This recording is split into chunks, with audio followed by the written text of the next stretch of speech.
Morning. It is. So I'd just like to begin with appreciation and gratitude for the clarity of Let's thought. just say appreciation, because you know what? Gratitude's laced with a little resistance. Okay. Can you feel the difference? Just for a moment? Actually, I didn't. You didn't? I didn't. We're not trying to talk you into or out of anything. But usually when you're talking about gratitude, you're feeling grateful for the trouble that you've overcome, which means you've got the trouble activated. When you are appreciating, it's usually resistance-free. Most people use the words interchangeably just because most people are not really thinking as much about vibration as they are about words. We're glad you are appreciating. And we're glad that you've overcome things that you're grateful about too. But we're more glad that you're appreciating. I am appreciative of you, your teachings, the clarity that's come through your teachings. Like just now. That's a leading edge thought worth thinking about. Yeah.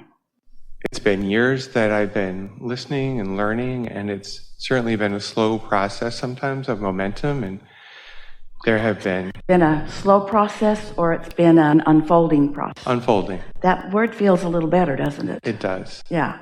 We're just guiding you toward more satisfying words. And if you're sensitive to the words that you're offering and to what they really mean, then you'll clean up your vibration in no time. See what we're getting at? Well, I guess that's what I'd like to talk We are about. nitpicking. That's all right, pick away. As that cleaning up of vibration. Or Or just meditate and that cleans it all up. Quiet your mind. And then the next day, there's less of that. And then the next day, there's less of that. Less resistance every day. recently. Previously, I would say I'd wake up in the morning and it would be, oh God, it's another day. And it wasn't with the intent of having a good day. Yeah. And I would walk into another bad day or another day. Another expected day. Another day that I vibrationally prepared myself to walk into. Another day that was just as I expected it to be, because a belief is just a thought that you continue to think. But when you cease thinking those thoughts, here's a way of looking at it. Pretend just for a moment, just briefly, just to make the point, that you're standing and walking forward, and with every breath out, you spew a sort of inky red mist out there that clouds your view, that kind of messes up the day. You just keep spewing it and walking into it and spewing it and walking into it and spewing it and walking into it. But if you stopped spewing it, it might be there for a day or two, but after a while, it wouldn't be there. And you're the only one that can spew the inky red mist for yourself. No one else is. Feels like they're all doing it. Stop it! Stop it. Stop spewing inky red mist in my experience. I was pretty good at it. Most are, because most are observing. Most are observing the very delicious contrast that gave birth to the new. But they keep focusing on what hasn't happened yet, which is what causes them to spew the dissatisfying red mist, the unsatisfying red mist, the sucky red mist. So when I had a day where I didn't spew the red mist, it actually was a great day. And really was beginning the momentum for more of them. But you're such an objective human, weighing the pros and the cons and the pluses and the minuses. You want to be accurate, yes? No. Don't keep active the things that are in your way. So I have a question for you. That was good. That was all really good. Yeah. So many years ago, before I was aware of the power of thought and what thought can do to direct things in your life, I took a course. And the course was called Life Work Planning. And in that course, one of the things we had to do was draw a timeline. So my timeline started at a beautiful level place, then went into this rut. And then eventually comes back up. But I feel like I've lived this Tell us more about the timeline. Was it your timeline? My Was timeline. it your assessment of your life experience? Before you could know anything about it, you had just said, draw a timeline. This is what you think your life is going to look like. Or you think it's what it's going to look like. So tell us again how it looked. Be gentle with us. Really nice. Good place. Yeah. And then abruptly fell off into a rather big gully and a rut. And then what? I feel like I've been in the rut. That's as far as it went? No, eventually it comes back up. Oh, good. Gets to a higher place. This sounds like the making of a really good movie. In fact, this sounds like the making of every movie. You're feeling pretty good. You go in the movie. They take you to the depths of despair. Then they bring you almost back to where you were when you went in, and you say, oh, I've had a life-changing experience.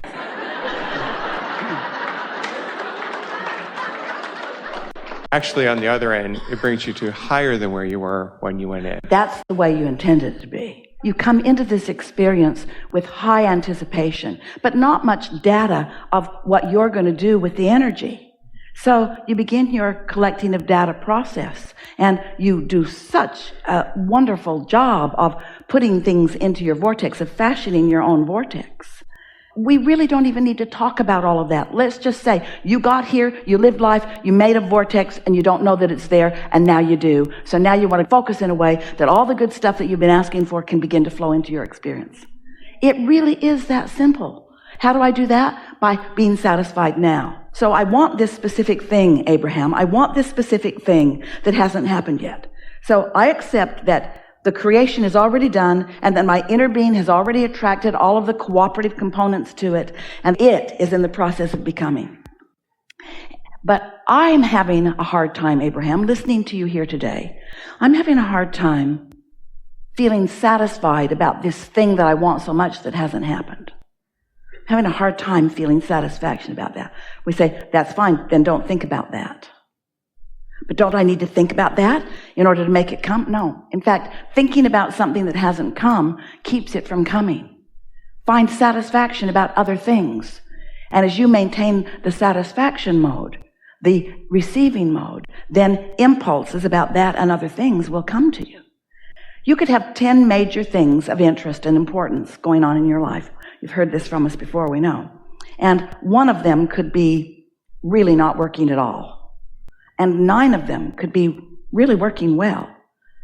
And you could focus upon the one that isn't working and use that as your reason for dissatisfaction and block your impulses relative to all the things that have been going well.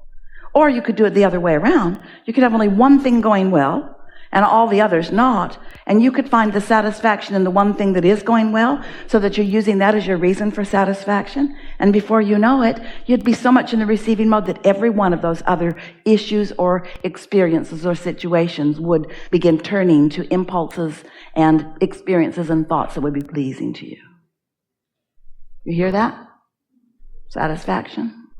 Part of the appreciation at this moment comes from a different understanding, maybe correcting my misunderstanding of what I thought the vortex was. Let's talk about it. So what I thought when I listened to the vortex is this spinning disc, gathering all the creative components, my misunderstanding was that of being like a spin art disc, where you put some paint on it, it splatters out. And nothing seemed to be coming together. Maybe things spin out and maybe things spin in. But the reason that your planet stays in its orbit the way it does is because it spins in. That was my Your planet is not spin art. Otherwise, you'd all be splattered. This is law of attraction. It's law of inclusion.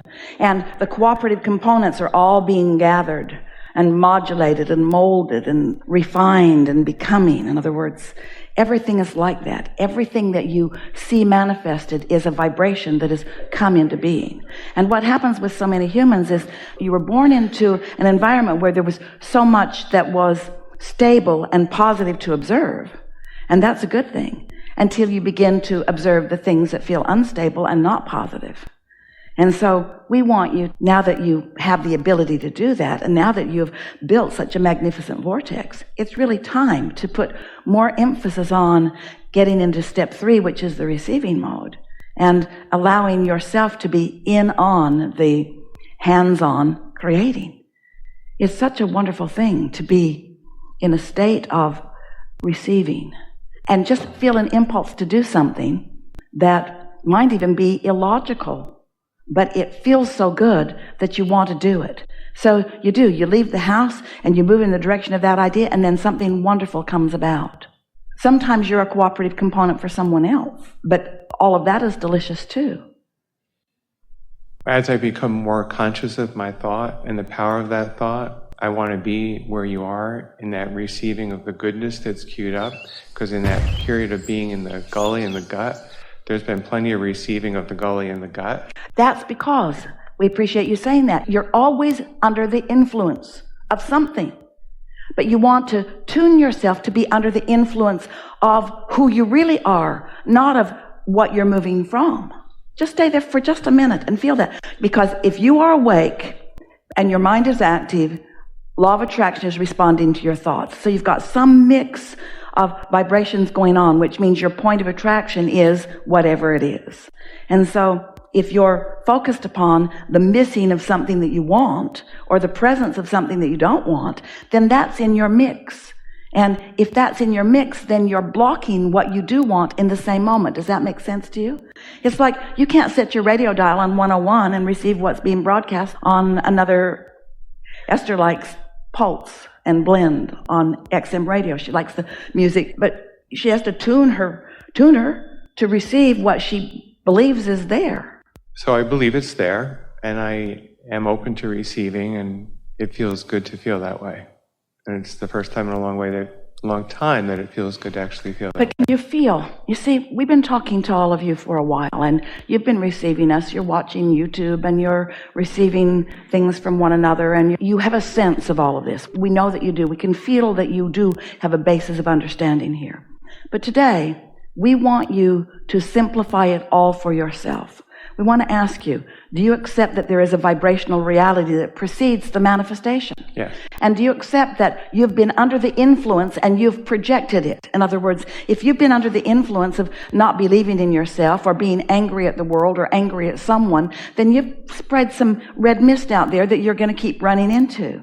But you don't have to keep doing that. But you've also created this magnificent vortex that's queued up and ready for you to receive it. So if you can accept that you are more than this physical body, and that the more part of you is in on this with you, and is pure positive energy, and is attracting the cooperative components, and that you may be the last holdout of the cooperative components of your own creation, and that the better you feel and the more you intentionally feel satisfaction. Don't just give lip service to it. Don't just smile and pretend it.